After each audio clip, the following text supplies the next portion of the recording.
how would you improve that unacceptable barrier to education for sub-Saharan Africa, but more importantly, in the tools that we know we use to try and work beyond the school gate, both informally and informally?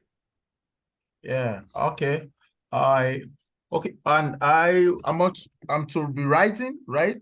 Yeah, just bullet points. These are some of the ideas. What are the challenges? What are the opportunities?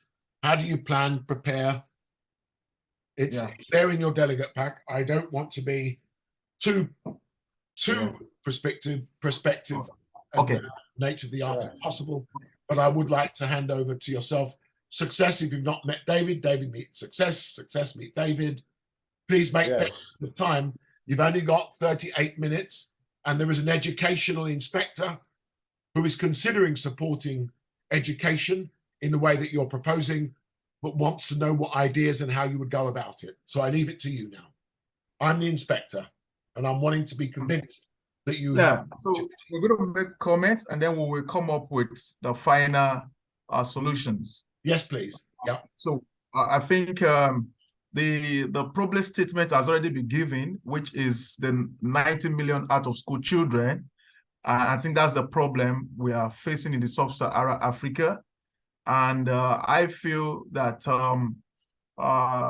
19.9, it's younger school age, and 30 something point is about another level of secondary school, and then the higher upper secondary school level with 43%. So I think that is a problem, a huge problem in the African sub-Saharan soil. And I will share possible solutions from what we are already doing in Nigeria. One of the things my organization, CAL Initiative, is doing at the moment is to actually engage in a FET program. We call it a FET program, Foundational Educational for Teenage Students. So we're looking at kids who cannot read and write, and then also discovering the problems that could be responsible for their inability to read and assimilate in a very fast manner. And so we've identified that. We've been able to do a couple of research on that. And over the time, since 2020, we've also been able to achieve, to groom about 280 at the moment who have passed through that education innovation that we are bringing on board. So that's one. Then two, last year, we came up with using sports to promote peace and education.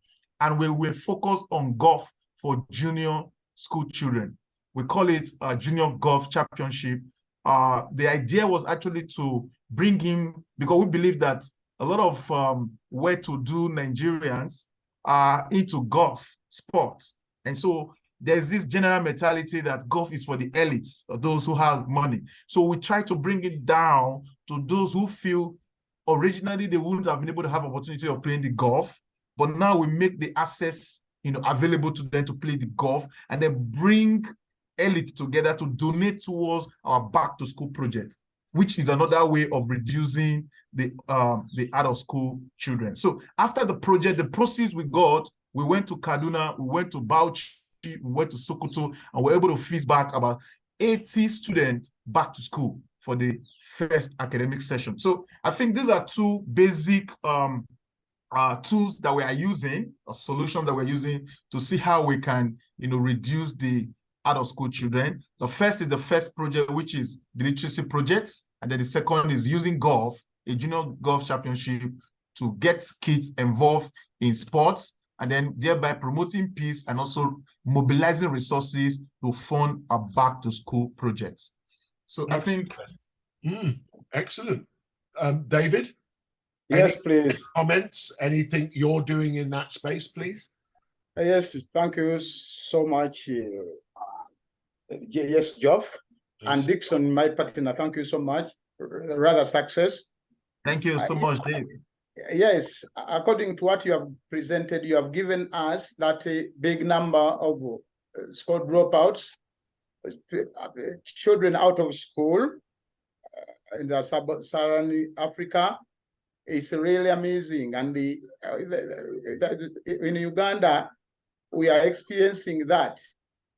And I think something much has to be done. Though, when you approach or you get a chance to look to meet the educators, like people in the system, like the ministers of education, the commissioners, they give you very, very, very good things that can you can see that things are going to be right. Yet are not all that. When you make a real research, things are not the way they're planned. Then we come to ask why all these things have been provided, but why is the situation not changing? Like why we started this, my organization, the work we do, good enough, it was during the lockdown.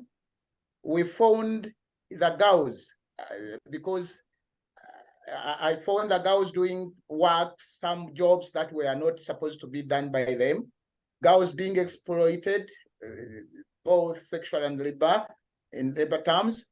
You'd find, especially around Lake Victoria, around the Lake Victoria shores, girls could be like food vendors, and just being exploited, being paid just peanuts, where their bosses just give them like a food, and they are the ones to sustain themselves. How?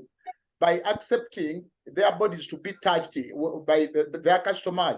Others were working in bars, like the bar owners would tell them how to dress.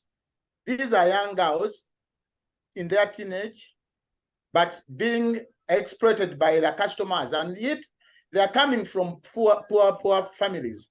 Some of them are orphans, others are having irresponsible parents, most of them living with grandmoms. So we came in to do that. And after having opened this organization, I got opportunities like now, this opportunity we are having now. We are invited, I was invited to attend a workshop where I found a lot of things. This workshop was organized by the United Nations.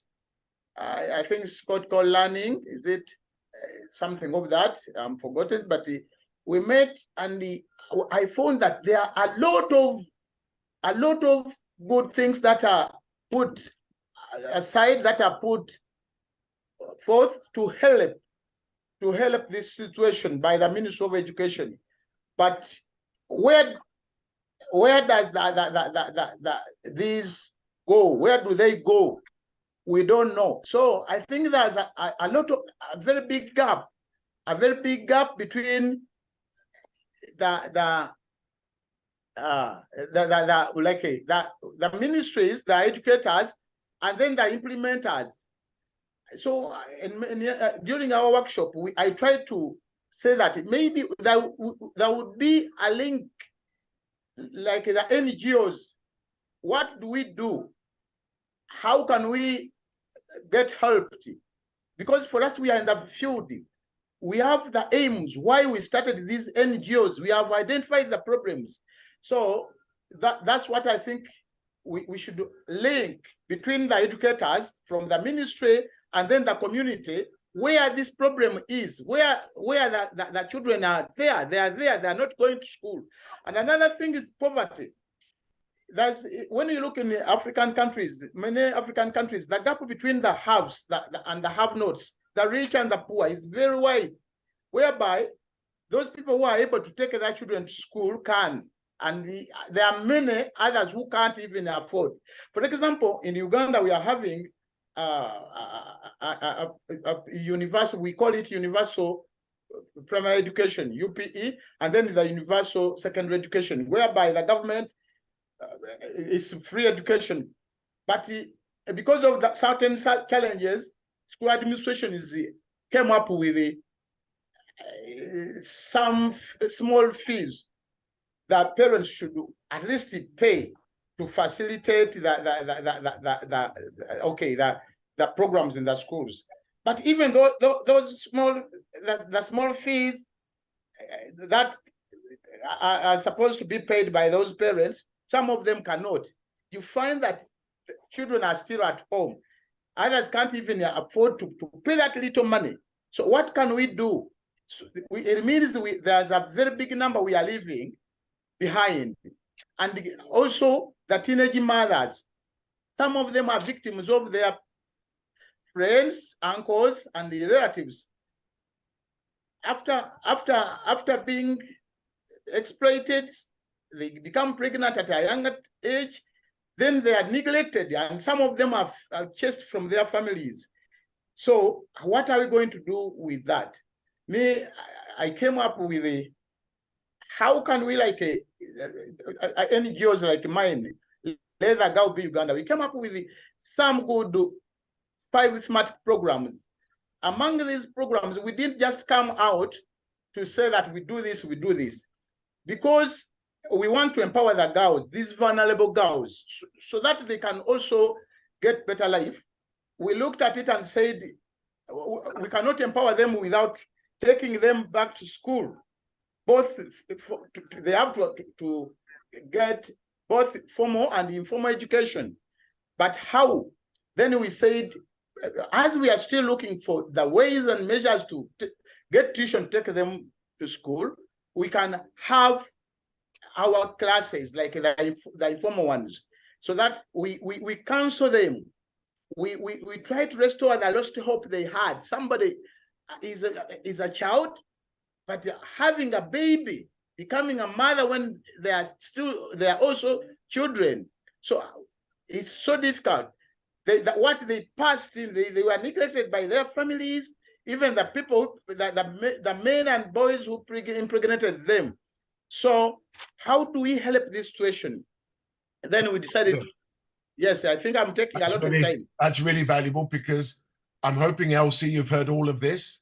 Welcome. Thank you for joining this particular breakout group, because it's very male orientated, but we're highlighting a consistent view and concern surrounding girls and young women. And I wondered if you'd be able to contribute to some of this, either good practice that you're already witnessing and contributing to, or how you're responding to the points that have been made by Success and David.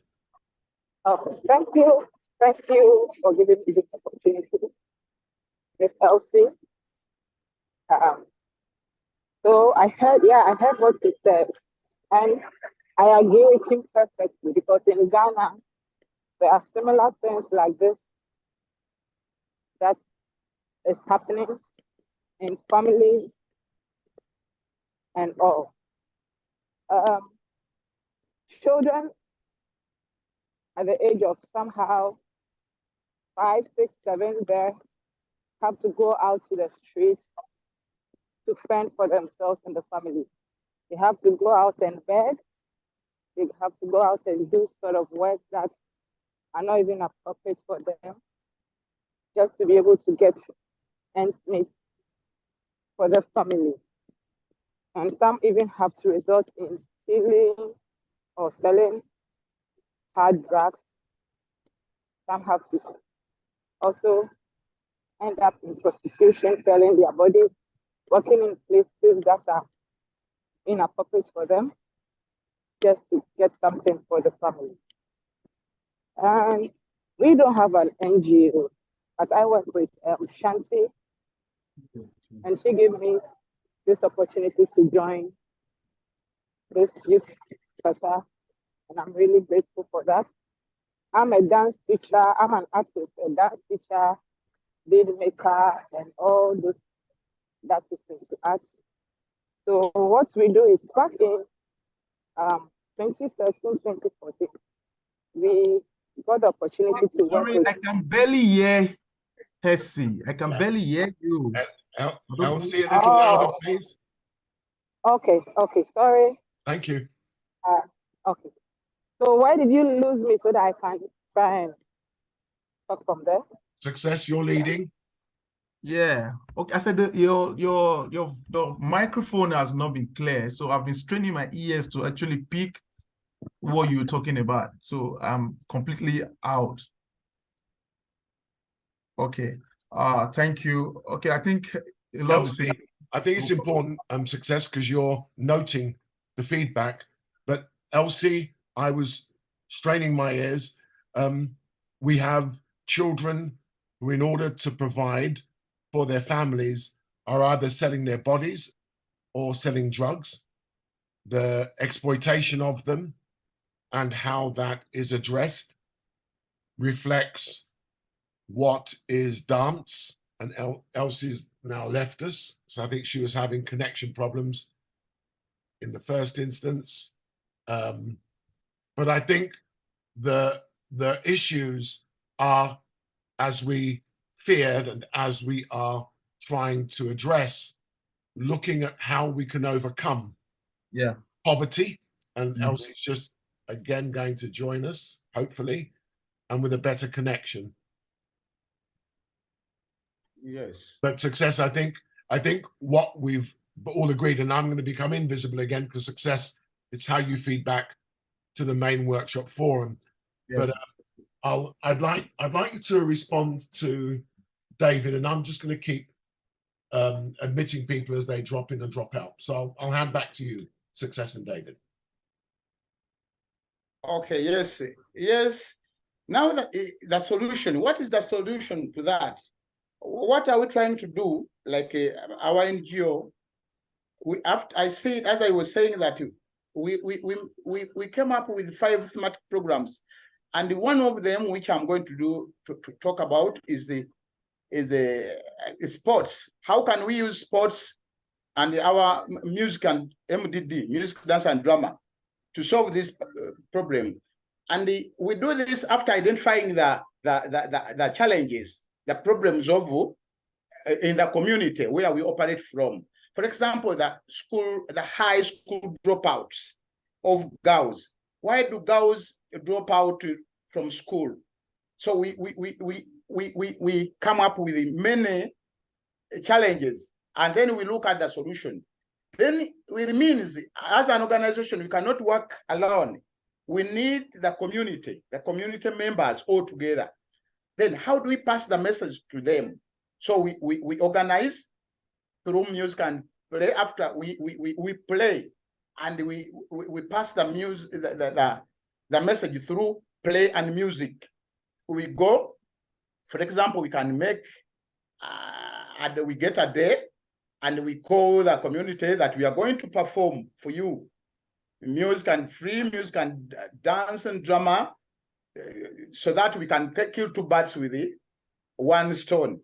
So as the community gather, then we pass our message through them. For example, if it's the number of girls dropping out of school is through neglect of responsibility by parents, then we play, we pass that through music and dance.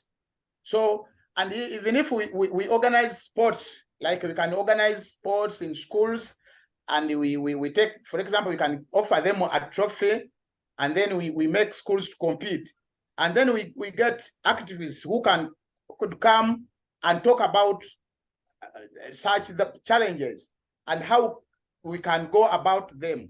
So we use sports and music to pass the challenges of the community, so that we can help, especially taking back the school dropouts, especially the girl child. Yes, please. I think we've been able to get Elsie back. Elsie, are you able to make any further, hopefully a little bit more clearer contribution? Okay, yes, sorry for the mistake. That's better. Okay, I'll hand you back to Success. Okay, so I was saying earlier that I agreed with what you said earlier concerning the girl child having to drop out from school and dependent for the family, because 1, there's poverty, 2, there's lack of education around probably where they live. So it's a little bit difficult for the girl child to even get access to school. Yeah. So I don't work in the integration NGO, but I got a chance to work with Shanti as a dance teacher and as a beat maker. So she suggested the youth chapter to me, and I really was interested in this. Okay, success. Thank you, Elsie. There are 18 minutes. How would you use, by way of the action learning scenario in your workshop pack, success, how do you think it could be used to enhance the good ideas and projects that you're already doing? Could you give some thought to that? How would you use the tools in planning? Is there anything there that is set out in the action learning scenario that would assist you in either strengthening your current offer?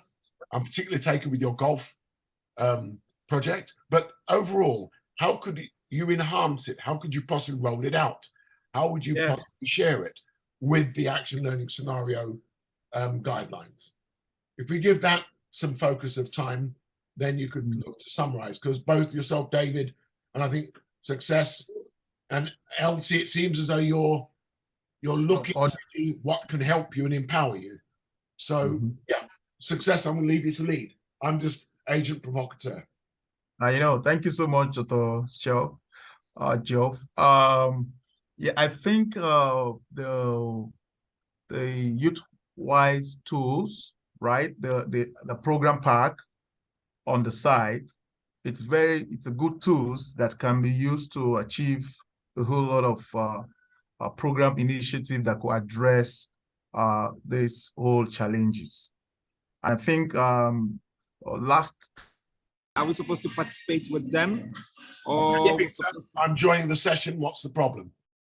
Oh no, I've got a couple come in from that joined the group late. There was Millard. No, I don't need to know what it is. If I see something, I react to it. If not, I go back to where I'm supposed to be. So if you post a problem, you should be able to resolve that problem. Yes. We had some late joiners, and we knew that. So deal with it, make it happen. Yes. So Millard, we're working through the task on page. It's on page 9 of your delegate pack, and it's linked to the challenge and opportunity on page 8. It's, if you're looking at in the PDF page finder, it's page 10 and 11, but on the bottom right of the page, it's 8 and 9. The group from Hope for Youth are working through the tasks as a group. They're all together in the same area. Kofi is observing. Also talked about the issue of drugs and vices among young people, and how you can easily engage them to talk them out of it. And the solution you were providing, David, was that you engage on a social engagement that involved dance, music, and drama to pass your message across to the people, to and also to reorientate them about the early marriage thing that could possibly lead to get child out of school.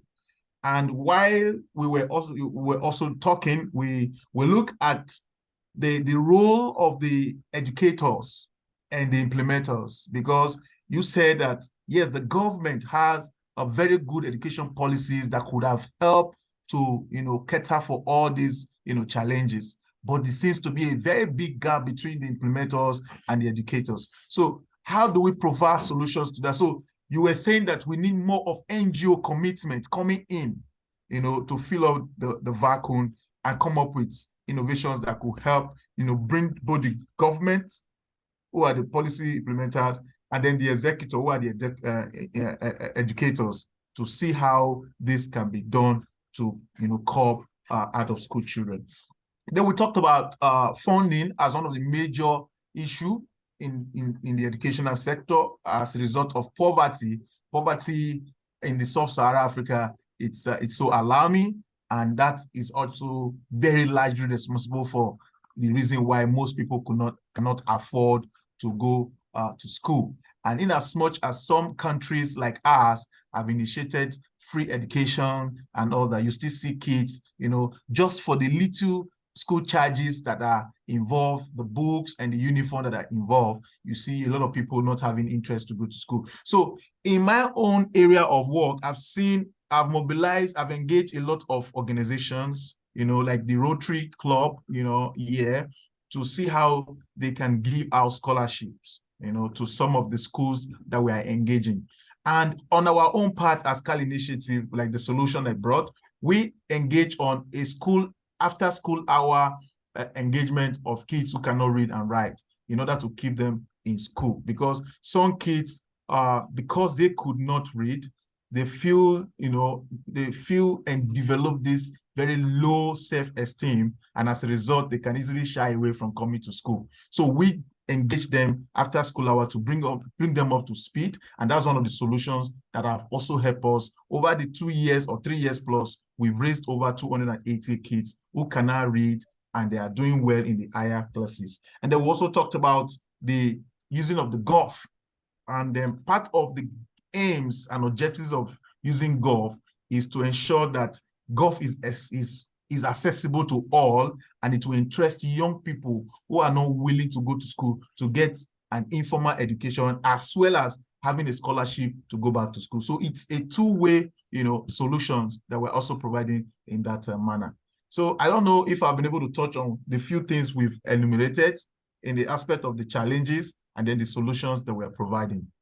I think success, we have another late addition. Martha, I'm mindful that you may have been again listening, albeit joining us late, but might have some comments that would give success the ability to contribute back to the breakout session and the main workshop feedback. Okay, sir. Martha? Elsa has been having connection problems and challenges, but Martha, can you hear us? Okay. We're not hearing anything from Martha. And we have 5 minutes, everybody. Yeah. 5 minutes. Please start giving some consolidated thought to what you'll be presenting back to the main workshop when we reconvene.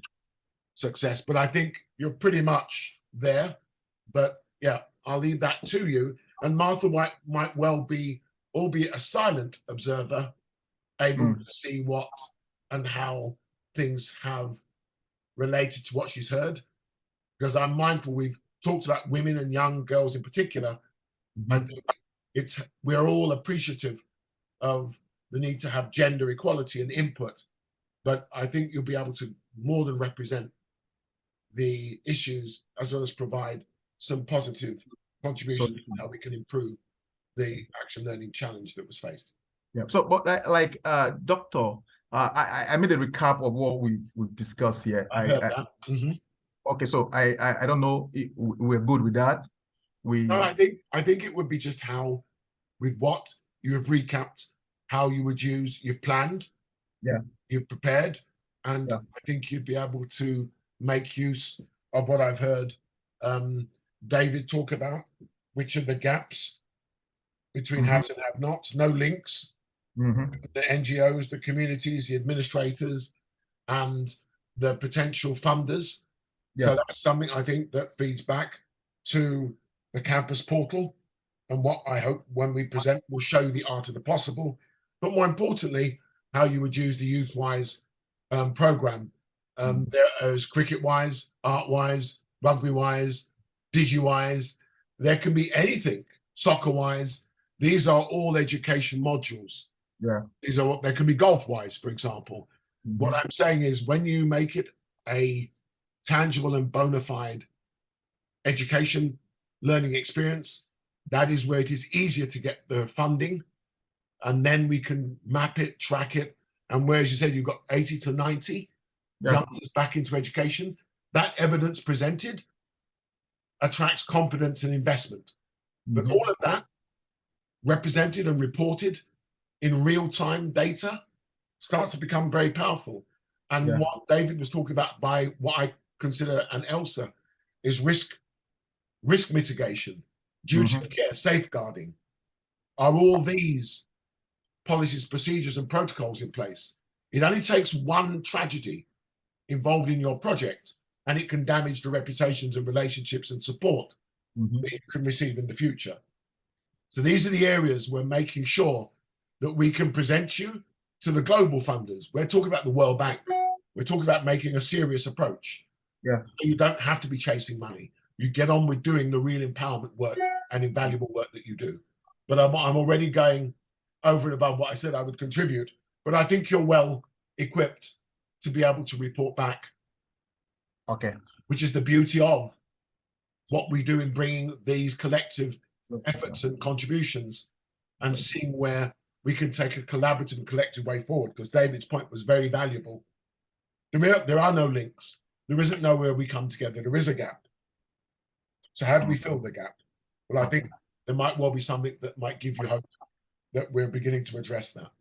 Okay. So do we pick do we just pick 2 or 3 solutions that we've provided that we talked about? How they would be related to, yeah. But we're gonna have to leave the breakout room and go back to the main workshop. So good observing. Thank you for allowing me to at least interject and hopefully steer you in the right direction, and success. You will also be back because you'll be group 1. Thank you. Thank you so much. Jeffrey's back.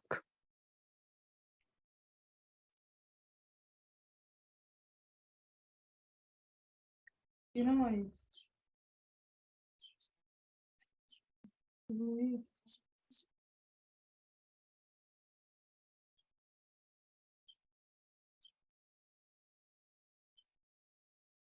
At 2 o'clock, I'll give you a call.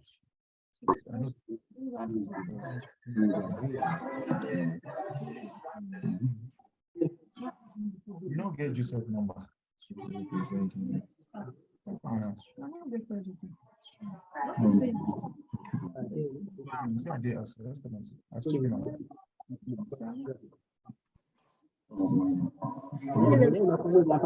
Hello, everyone. hi. Hello. Did everyone have a good breakout session? Yes, this one is still in the game. Not as perfect. I think we'll all accept we had a number of challenges. We did. Basis of,